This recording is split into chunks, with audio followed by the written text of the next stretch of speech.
This time let's take a look at the Freedom Arms compared to North American Arms.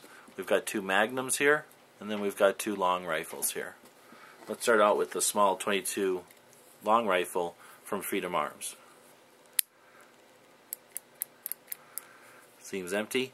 It's got a little bit of a stud difference here because of this stud that's designed for the belt buckle attachment, but a pretty neat little scaled down version of a revolver.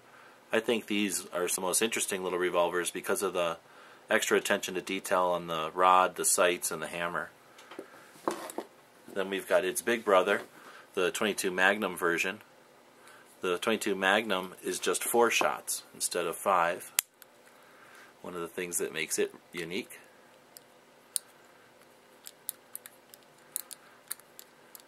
A little tougher to cycle through the cylinder on that one. Then we've got the North American Arms. Again, a 5-shot 22 long rifle. And then we'll just quickly safety check this 22 Magnum, another 5-shot 22 Magnum. So let's take a look at the Freedom Arms and North American Arms together. Size-wise, they're very similar. Just small differences in dimension in any position. The biggest differences, I'd say, are again the details on the Freedom Arms are a little more intricate, where the North American Arms are a little, I want to say crude, just a little more larger, less fine detail. And North American Arms are definitely a stronger little revolver.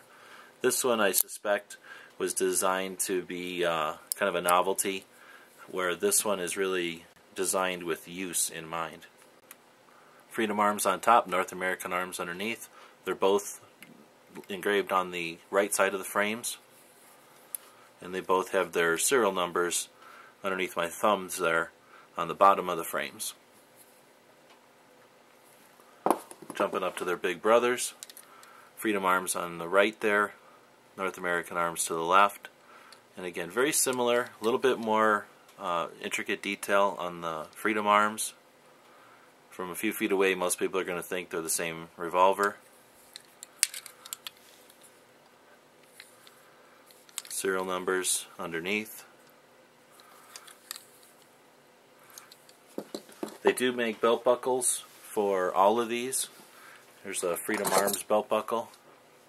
Again, it uses this little stud that comes out the side, and it goes into the hole there. We've done a video on this one before.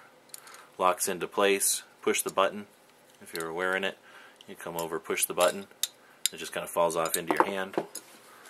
There's different styles of North American Arms belt buckles.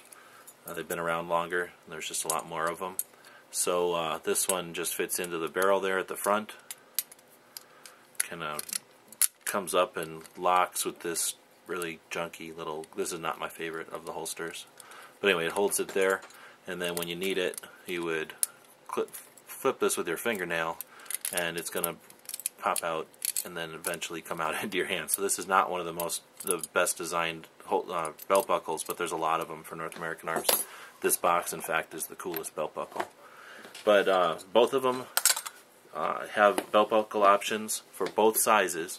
There's Magnum belt buckles and there's long rifle belt buckles. And a lot more accessories, of course, for the North American Arms, just because they're newer, more modern, and a lot more of them out there.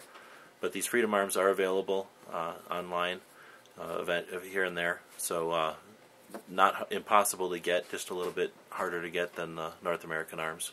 So a quick look at some very small 22 revolvers. Thanks for watching.